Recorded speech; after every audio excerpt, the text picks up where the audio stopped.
Hello and welcome to a special edition of Middle East Matters on France 24. I'm your host, Julia Kim, and this week we take a closer look at the migrant crisis brewing on the European Union's eastern border.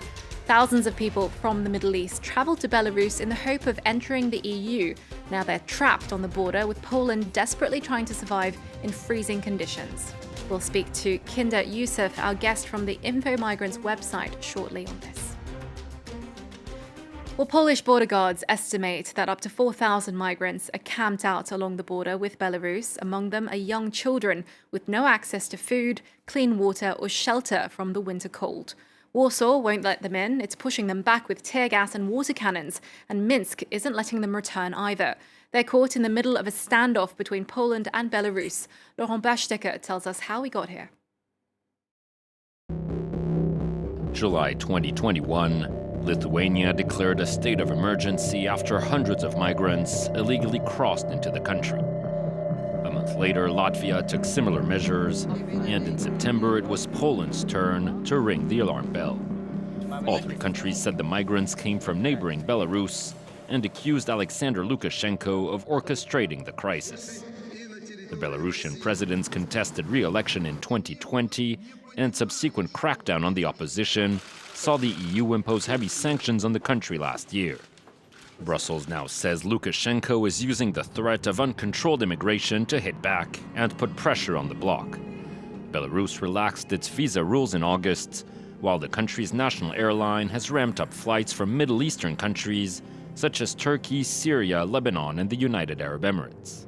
Once in Minsk, migrants are encouraged to cross into neighboring EU nations and are sometimes even directly guided to the border by Belarusian security forces. It's clear that the Belarusian authorities are using human beings as a tool for political purposes. Turned away at the border and blocked from returning to Minsk, thousands of migrants are currently stuck in makeshift camps in sub-zero temperatures. In order to stem the flow, Brussels has pressured the Iraqi government into halting flights from Baghdad to Minsk. It also vowed to ramp up sanctions against Belarus, including on travel agencies and the country's national airline. Well, Kinder Youssef from the Migrants website joins me now on set. Kinder, thank you for joining us. Now, you went to the Polish side of the border and spoke to some of the migrants there. How are these migrants actually getting to Belarus? Well, there are sort of travel agencies in Iraq, in Syria, in Turkey, and in Lebanon. Those agencies, they are responsible for booking the tickets to Belarus and obtaining the visa.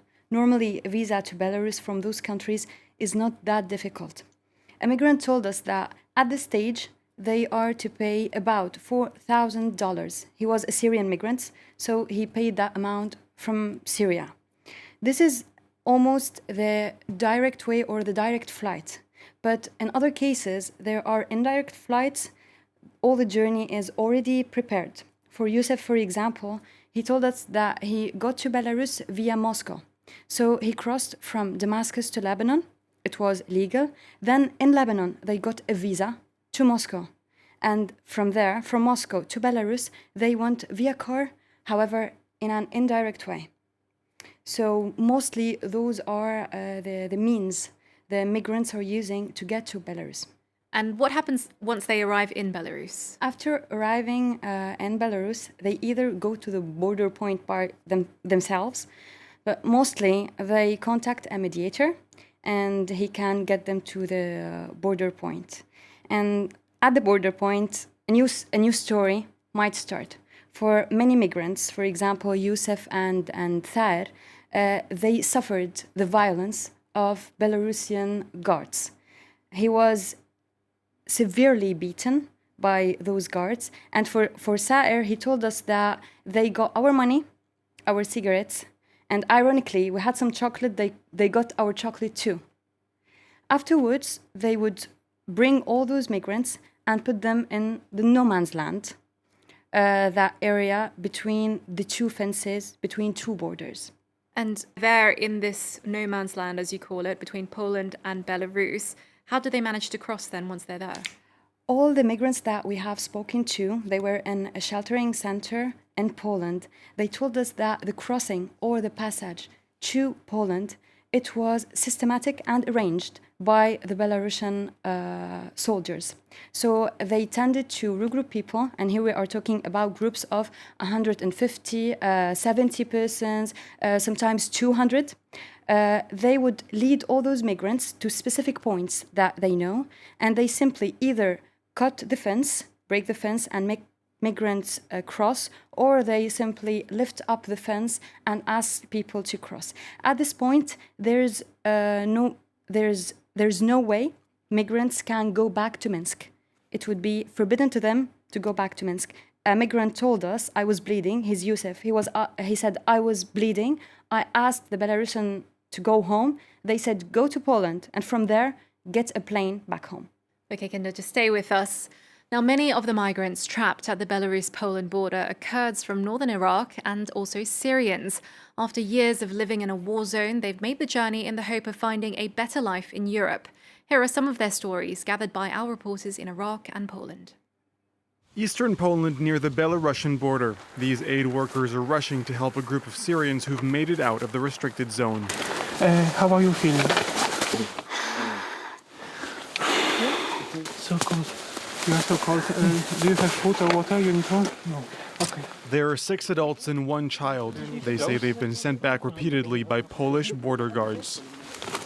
We try to get back to our country because they know, I couldn't cross the border. When I tried to go back to Minsk, the Belarus army, they catch us, and some of us I know, they hit them. Could you tell us more about how it looked like, where they catch you, what they did on the Polish side? Okay, there's 9 times I tried to cross the border. The group doesn't want to be seen. Piotr takes down their details, just in case. Like if the police catch us, just we just call you, right? Yes, you can call us. Most migrants who arrive in Europe are sent back as soon as they get there. These Syrians aren't planning on asking for asylum in Poland. Instead, they want to make it through the forest, despite the hunger and the cold. These extreme conditions have already led to the death of a dozen people on the border with Belarus. Gayran, a 25-year-old Iraqi Kurd, was among the unlucky ones. His body has just been returned to his family, who are still in shock. He hadn't eaten for 5 days. He was diabetic, but didn't have his medicine. The border guards knew he was sick. The Polish guards ignored his pleas. They sent his body back across the border to Belarus, causing immense pain and anger.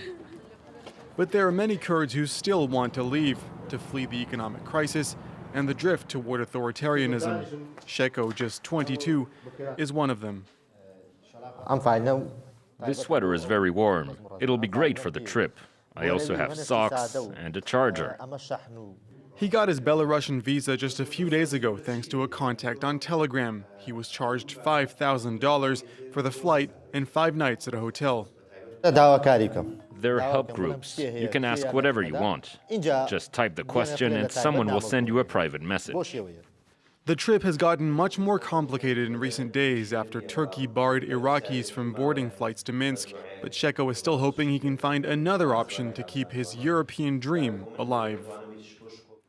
Now, Kinder, what happens to the migrants who manage to cross the border? The migrants who manage to cross the border and the red zone, they start another dangerous journey. Here we're talking about 0 temperatures. They sometimes run out of food and of water because basically they are not prepared for such a journey. They have been told that you will to walk 700 meters and then you'll find a car and go to Germany. So they have no resources to survive all that really dangerous circumstances. They freeze, they feel hungry.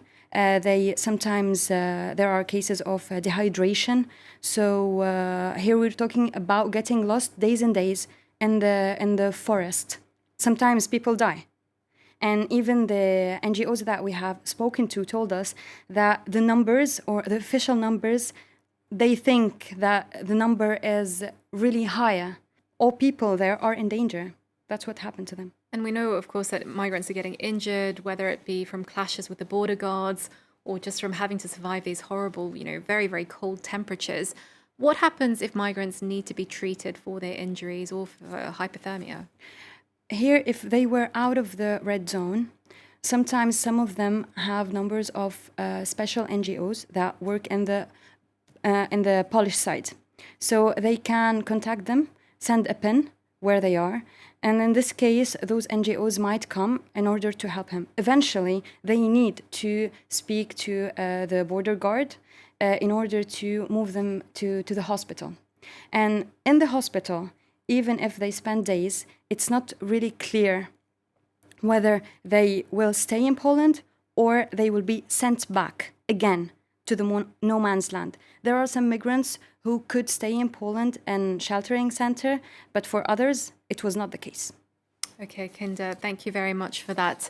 Well, that ends this edition. And of course, you can catch up with our coverage of the migrant crisis on the Info Migrants website.